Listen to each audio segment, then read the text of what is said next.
in my little cute outfits and telling, on top of everything else, I would tell a joke, which was funny. And I actually have footage of this. Like we found some footage of this and it is the most hilarious thing. I was like, oh my gosh, that's me. Like what?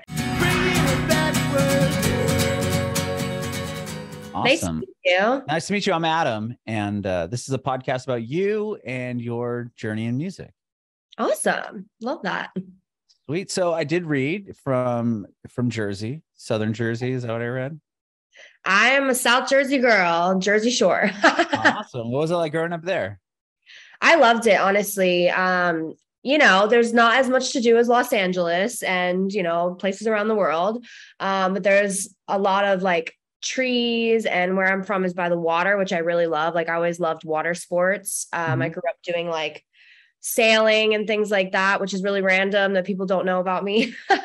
But I think it was really cool. I actually moved back there during the pandemic, and we didn't know what was going to happen, right? So I was there for several months, and it kind of re-inspired me like of how I grew up and the music I listened to, and finding like old CDs and things and reincorporating that like into my new sound, like with my new music that I have coming out, and that, the Saucy single that I just released. So it definitely inspired me a lot as an artist growing up in New Jersey, for sure. That's cool. You said you did sailing. Were you like, tell me about that? Like, were your parents or your family into sailing? I was actually terrified of it. I was very like well-rounded as a kid. Like I didn't just do a lot of like the arts, even though that was like what I wanted to do 24/7. I'm very athletic too. So like I did sports, like I played basketball, soccer, squash. I did sailing, and sailing was squash. Sorry. What is that? It's like tennis, but you're hitting a wall. Like racquetball kind of? It's what did you say? Racquetball? Yeah, exactly. But it's two people. There's like a version with 4 people. It's 2 people. Yeah. It's actually a really great workout. I was going to say, I remember I was in high school and I took racquetball for PE one time, and it was like, yeah, it was definitely tiring. It was pretty fun too. Yeah, no, it's so, you have to be careful you don't get hit by the ball though. Cause like if you hit it really hard, hit the wall, like you could hit yourself. But yeah, I'm very athletic, like and very competitive. Like I love competing, just like being my best version and seeing myself grow, which is great for this industry. Right. Sure. So, I mean, I love sports too. And I use that a lot. Like I work out all the time with my endurance for performing, and, but sailing was just like an extra like thing that I did during the summer that I was like really scared to do. And I started off like literally like I was terrified. When I tell you I was terrified, because the boat, it was called an optimist, and you could flip the boat. Like, so if you flip the boat and it's too windy and you're not like holding it down with your weight, there's like all these technical things. You can flip the boat. And if you flip the boat, you then fall in the water, your boat flips over, and then you have to flip the boat back over by yourself. Oh yeah. Holy shit. So you're like in the water, then you got to try to figure out how to flip the thing back up and then get back on the boat. Water. Like it's full of water. So you have this bucket thing. It takes so much endurance. You have this bucket thing that you have to like throw the water out of the boat and like do it all yourself. And then basically you're still in the race, right? So like you're behind, and then you have to like, oh, you're in a race too. It's not just like you're out there cruising around. Like a race. Well, when I sailed, it was doing like competitive sailing, and I actually did pretty well. Like I turned out that I like worked really hard, and I got over my fear. And I'm very much like, if you're not like out of your comfort zone, you're not really growing. Even though you have to be careful with saying that, but I'm very much about that. And so I did really well. And then I ended up qualifying for US team trials, which is crazy for the Optimist. Yeah, I never went because I was in my music world then. Like I was just like, all right, I gotta, yeah. Oh my God. Yeah. Because you've done so much with music, even from a very early age, from what I was reading. Like you had time to like just be this amazing sailor.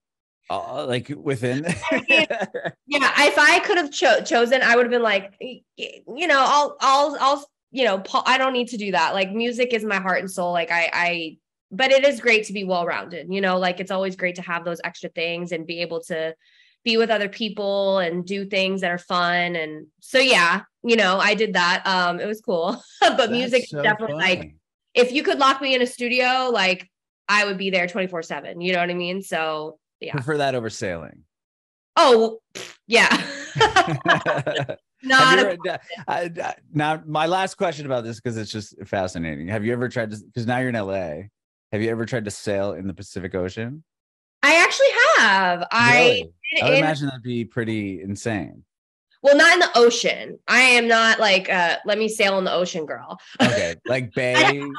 I'd have someone sail for me. You know what I mean? Like, oh sure. Like okay. I never really actually went like in the ocean with sailing. Like I would go, it would be right next to it kind of thing. Like, or like in bay? In the bay. Gotcha. Yeah. So, but I have been in the bay, you know, in the Pacific, like over here. And I went like in Newport Beach with some friends. Oh, cool. Yeah. That I randomly met that had been sailing Optimus too at one point. It was kind of crazy. Like so Optimus is like when you're younger, like it's a very small boat. Like you're in your teens to like kind of college age, like not really college age, but because then you go up into bigger boats. But yeah. Oh, wow. I randomly sailed out here. Yeah. You sailed all the way here. That's how you got to LA?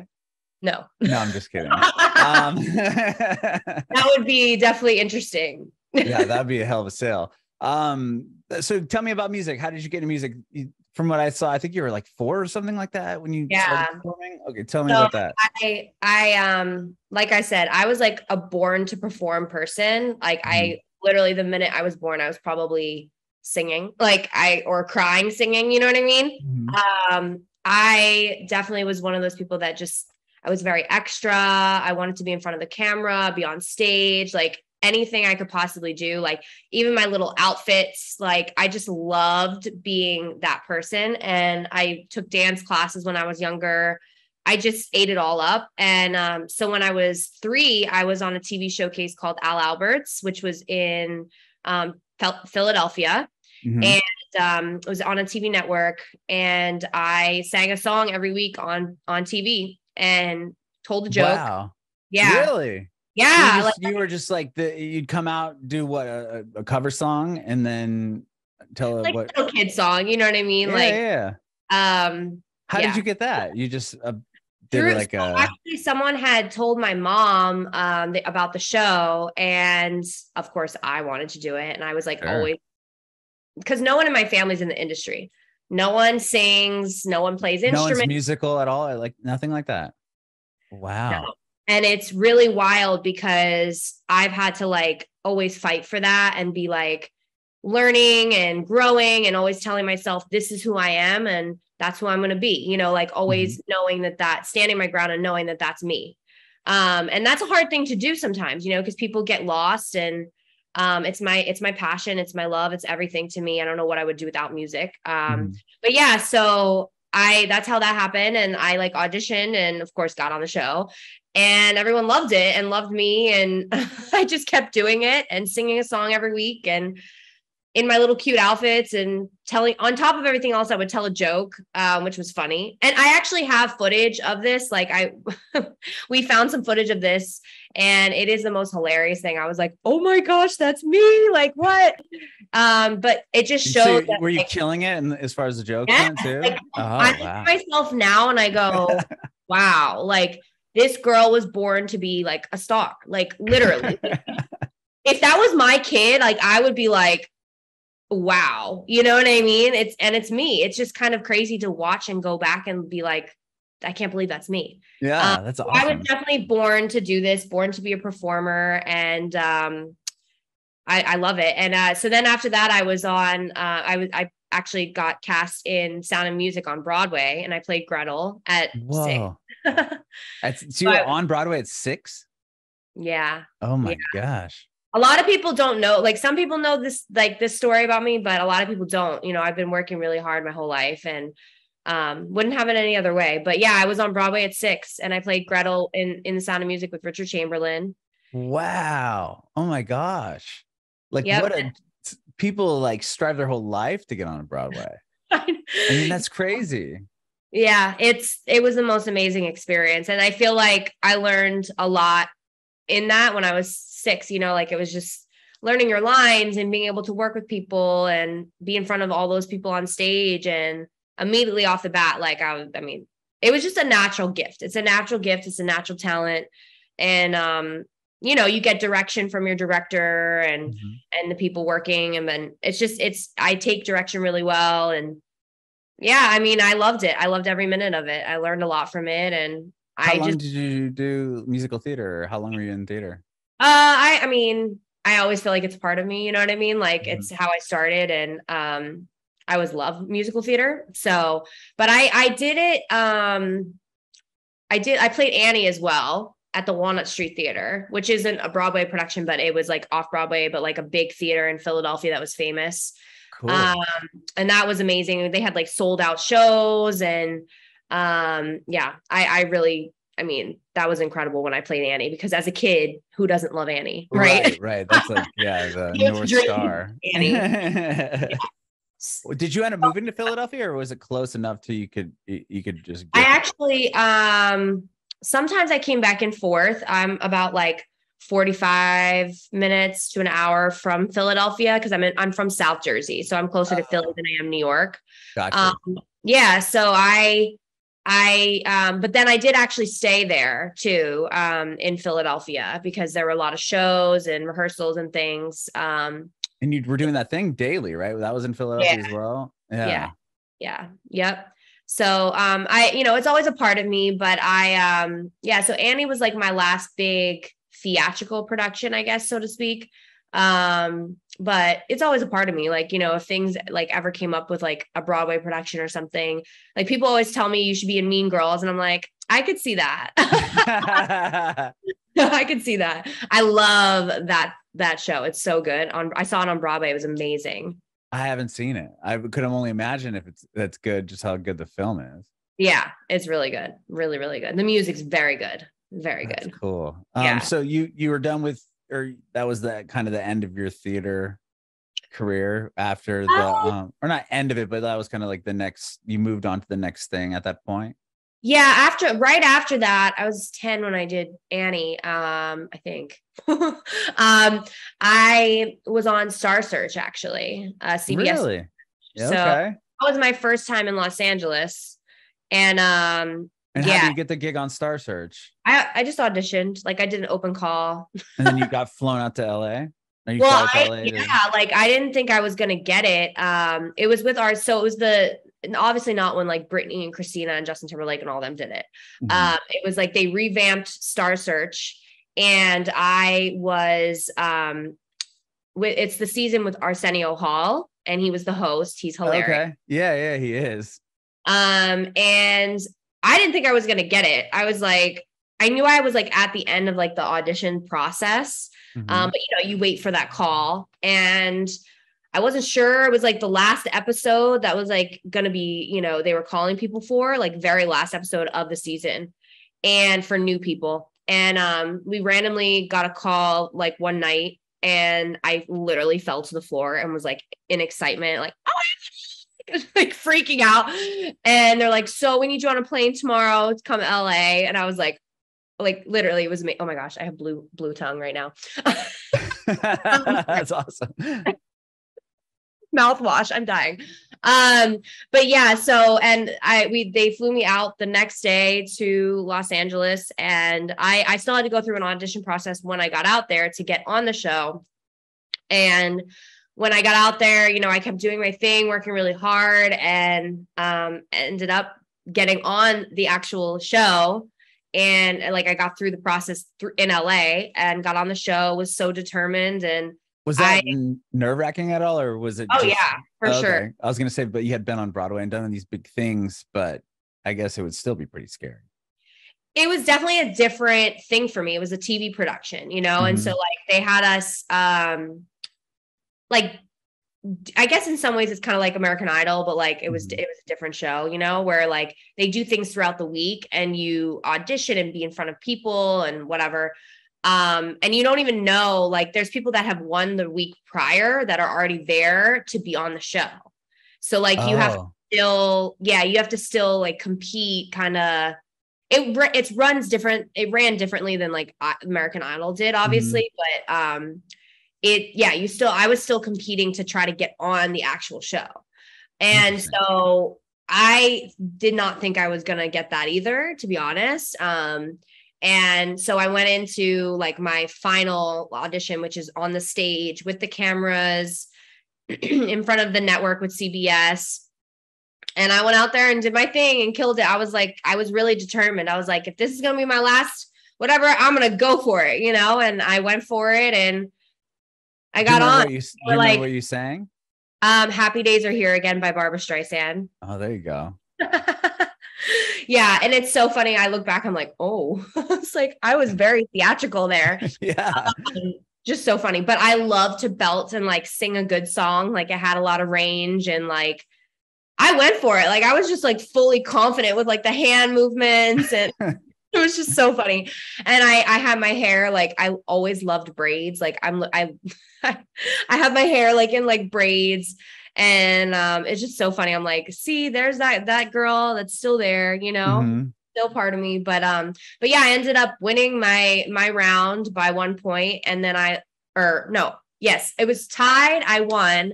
And then I lost by 1 point. Oh, I know. The whole thing, the whole show, I would have won. Oh, you would have won the whole show? Oh my gosh. Yeah. Wow. Were you pretty bummed about that, I would think? I was just so happy to be there, to be honest. Yeah. I was just so excited. Like, of course I was like, you know, but I was just so grateful to have that opportunity and for it to have happened so fast like that. Like they even told you like minutes before the show started. Like they told us minutes before that I was going to go on. Oh, like, wow. So you have like no prep time. It's just like, hey, you're like, on. Yeah. It was like either I got it or I didn't, you know what I mean? And they were like, no, you got it. And I was like, a what? Like I was stunned, you know? So it was just an experience I'll never forget. So grateful for it, you know? And it's funny because like, I remember telling my mom when I came out to LA, because obviously she came with me because, you know, I needed a guardian at the time too. And, I remember being like sitting at California Pizza Kitchen, like, cause they had us stay in Hollywood and being like, I'm going to live in LA someday. I'm going to live here someday. And she looked at me like I was crazy. I just knew like, it wasn't one of those things where it was like, and then it just kind of, it all fell together. Like after that, like I got discovered by a producer who like was working with Disney at the time with High School Musical. And then I had worked with him on some music. He was really interested in working with me. And then I got on Radio Disney and I just kind of ended up in LA, like without trying. And I feel like that's the best way for things to always happen. And yeah, my life kind of I just kept working, you know, I feel like things always line up the way they should. And, you know, yeah, well, with Radio Disney, were you doing those songs that you had put out, made it on there? Like, tell me about that. From Star Search? No, like, how did you get on Radio Disney? You mentioned that. So yeah, that's what was funny is at the time, so the producer I was working with at the time, they had a program called Incubator program, and it was for up and coming artists. And they were trying to discover like new people that had really great music, and just so happened that it was like good timing, you know, timing's everything. And I had been in the studio and I had this song called My Boyfriend. And I was like this teenager, you know, and I had like, the funny thing is at that time, I really knew for that era, like who I was. And it's like very like pop rock with like a little bit of urban influence. And it's funny because like at the time I just really knew what I wanted. And I guess they were interested. Someone submitted my music at the time and they were interested in me. And it was kind of like not expected, you know, like it just happened. Like, I was like, oh, now I'm on Radio Disney. Like, you know, and they really started my pop music career. And I'm always forever grateful for that. And I'm always part of their, you know, Radio Disney family. And it's so sad they're not still doing it. It right. stopped. Isn't it gone? Yeah, it's gone now, right? Sad. I was like, no, like my childhood. Like they have like a station, I think, on Sirius Radio. I don't know. They did, yeah. I don't think they do it. They stopped it, I think. So, oh, really? I think there might be, I swear I keep seeing. I don't know if it's affiliate. And maybe it has nothing to do with Radio Disney. Maybe it's just like, here's Disney songs. I don't know what it is. I have no idea. I've seen it pop up though on my thing. Well, but anyway, I don't know what the hell it is, but I just know it's there. Okay, so you did that, and then you've done acting, obviously, as well. Like you were in a bunch of things, and were you juggling both that and music still, like since you did the Radio Disney? Yeah, I mean, I feel like I took more of like a little bit of like a pause break most recently with acting to kind of fully focus on like my social media and music and really honing into that. Cause I think things always come together like when they're supposed to and I feel like going on auditions all the time it can be a lot sometimes and take away from, if you're fully working in the studio, writing, doing social media, all the things like it gets really busy. So I always believe that like when a project or something's supposed to come together, it does with acting.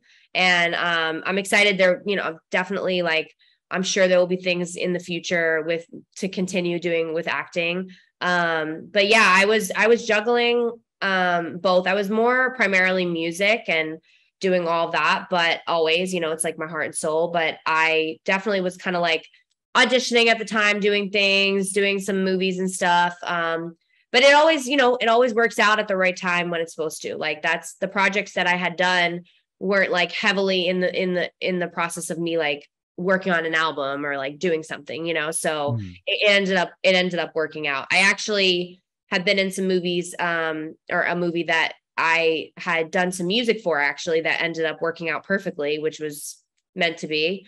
So I had some songs on the soundtrack and wow. Was that based off of like, did you get the role first and then maybe that's what was like, oh, you have some songs, let's pitch into the music supervisor or whatever. It incorporated music. And like, I was already supposed to be kind of like singing in it. Well, be a singer or whatever. And it's funny because it wasn't even like my sound now is more like I'm this Tennessee girl from like the South and I had an accent and I was like singing country. Well, not country, it was like pop country and I kind of made it my own, but at the time, yeah. And then I had this song that I did with Sean Douglas, who's a big songwriter and producer, and he worked with me and I had done this song Red Eye. And it just kind of like, I was like, oh, I just did this song, blah, blah, blah. Like, and I had been in the studio. And since there was music, I had gotten the role basically. And then I was just like, hey, like, do you want to hear this? And they were like, whoa. And it turned into like being the actual like theme of the whole movie. Wow. I don't know how that happened, but it just kind of happened. And yeah, so Red Eye was like a big part of the movie and really cool. Like I love to incorporate, if I can write a song for movies or soundtrack, like I'm all about that. Like I love to be able to share my craft if I am in a role or and there's so much music incorporated into films now and even roles that are, out right now in TV films. So I love that, but that's kind of, how that came about. Wow. And then you had a couple songs on Billboard, right? On the dance charts on Billboard. Yes. So that must've been a big moment. Oh my gosh. Another thing that I was just like, wait, is this happening? You know what I mean? Like, so it's really, really crazy because after I had done, it was actually not too long after I had done that movie. This, like my sound is more like pop urban, like with some soulfulness.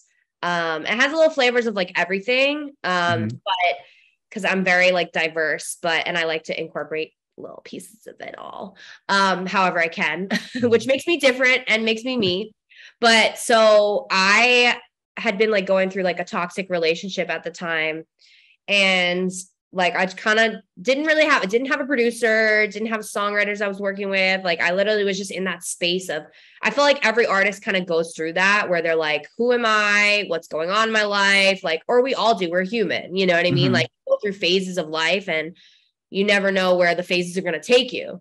So I kind of was just like in a space of like, I don't know what's happening. And normally there's breakthroughs with that. So like I got on my couch and I had been in this, relationship, whatever. And when I tell you, I literally just like sat on the couch and out of nowhere, this song came to me, like the whole song.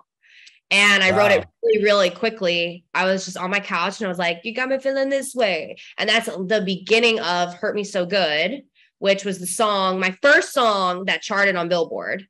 Mm-hmm. And it's just crazy because like it came out of nowhere. I wrote the song pretty quickly, did some, voice notes of it. And not too long after that, like I just had it to have, like, I was like, I'm gonna maybe someday I'll do something with this, whatever. It's just fun. I didn't want to not be in that moment of like songwriting because it was just like so there and I couldn't get rid of it. And you have to go with that. So I wrote it and like, yeah, not long after that, like a producer, like I had been connected to a producer that was signed to Timbaland's publishing and they had some records that they thought were good for me or like a record. And I was like, oh, dope. Like, I'm down to cut this, whatever. And I got friendly with him and like, we were, FaceTiming on the phone and whatever, cause he was in Brooklyn and I was actually in LA, which is funny because I'm from Jersey. Right. And so I was like talking to him. I was like, hey, like I had this idea, like I wrote this thing, blah, blah, blah. I was kind of scared. It's always that vulnerability moment of like you sharing, like songwriting is so vulnerable. Oh yeah. So you kind of have to like get out of that comfort zone. And so I did. I was like, hey, just listen to this. I don't know if you're going to like it, like whatever. And I sent it to him and he was like, yo, like, I F with, I don't know if I can curse, but you can cuss. Okay. Yeah. I was like, he's like, I fuck with this. Like, this is so like, this is cool. Like, and, yeah. And so then I was like, okay, dope. Like, let's do something with it. And then I already had these production ideas, like with the song, which reminded me a little bit of My Boyfriend from Radio Disney, because it had like guitar, like electric guitars and like a little bit of an urban vibe to it, but then still like it's really dope. And I still perform it to this day because obviously it was my first song that like charted. People love it. Like people know the lyrics. I'm like, how is this even happening? Like I wrote this song on my couch. Like how, like what? So to think that was like my first song, it really actually makes me like emotional because it's just so cool to think that it happened like that. And I wish I would have documented it, like now I'm all about documenting everything. That was like before, like I really got into my social media phase. But yeah, so, which really wasn't even that long ago, but yeah. And that's kind of like how that started with Billboard. To think that was the song is crazy. And I got out performing it. It was played in clubs. People still know the lyrics. Like I went and performed at Pride in New York and yeah, that was recently, right? Yeah, that was just in June, end of June. Feels like so long. And you got to perform your new song as well. Yes, I performed Saucy. And but yeah, the two songs, I mean, they loved all of them. I performed YASSS, Hurt Me So Good and Saucy. Oh, and cool. They loved all three, but it's just funny because they were singing the lyrics for sure to Hurt Me So Good. I was like, wow, y'all remember this. Okay. And then Saucy, they took to, which was like a crazy feeling. I was like, wow. I mean, it's just the best feeling in the world. And they were like, wow, we really like Saucy, like it was one of their favorites. So I was really, really happy to see that. You never know like what it's going to be, so. Right, how it's going to land with people. Totally. Yeah. But YASSS is huge too. Yeah. Yes. Yeah, like it's just, I don't really think about it that much because it's me, you know what I mean? Like, I feel like I'm a very humble person too. And like, I just don't think about it 24/7 and be like, oh yeah, like everybody knows the song or like, whatever. It's just kind of, when people say that, I'm like, oh my gosh, thank you. Like I work hard, and it's just the best feeling, but yeah, everyone loves YASSS too. Cause I think it's just like that fun song, which is what it was meant for. I did it before the pandemic. I was actually supposed to do some touring. And it was very specific. Like it was a specific song for like, definitely for like more of my gay following, which I absolutely love. And it just was like that fun party song. And I'm just excited that people still listen to it, and they listen to it even during the pandemic, I think, which hopefully gave them some, escape from everything going on, where they could just like dance in their bedroom or their bathroom and be like, yes. Like, yes. Well, so did that come out before the pandemic? Yes, it did. It did. Wow. Okay. So you put that out, and then you had this plan, and then it got pulled away, obviously. Well, like, it was kind of crazy. I had a lot planned. But I always believe that like the universe like does things for a reason, and everything happens for a reason. And it's funny because like that wasn't really technically my sound, so to speak. Like that's not like as an artist, that's not like my main sound. So I feel like I took that time during the pandemic, because music like saved me during the pandemic. Like it was therapeutic. Like I got on my guitar and like started writing, and just like 24/7 was like music. And I did like covers and things. But as I was like home in New Jersey, I told you this, like I kind of honed back into like what I used to listen to as a kid, and just different CDs I had. And I really started like honing into like my artistry and like what I wanted to kind of like give more. I was working on a project at that time. Like I think I needed to work on more music, find more of my sound, kind of go back to that girl, and just, be that girl and share it, and really kind of hone into that. So it was good because I worked on music, and I found more of my artistry in that time of the pandemic, to kind of like take a moment and be like, what's next? Like, what am I doing, and who am I, kind of thing. And did Saucy come out of that time period? Okay. Yeah. And do you have of it? Is it like going to be part of a bigger project? Yes. Exciting. Yeah. I'm always working. I'm always writing. I'm always doing something, but it is part of that. Yeah. So I'm excited. Very, very cool. Well, I love it. And thank you so much for hanging out with me today, Ashlee. I appreciate your time. Yeah. Thank you for having me. Yes. I do have one more quick question for you. I want to know if you have any advice for aspiring artists. Oh, for sure. It's going to be hard. You're going to cry a lot. Also, artists are very like, or at least I can be very emotional, like, because I'm in tune with my emotions being an artist and songwriter. But definitely just continue to work hard. If it's really what you love, don't give up, because there's always, it's gonna, to be honest, it's a blessing, but it definitely gets harder the more successful you become. And just, you got to really love what you do. So just don't give up and continue to work hard, and fuck the haters. But no, just work hard, network, do your thing. I mean, you either love it or you don't. So if you love it, just keep working hard. That's all you can do.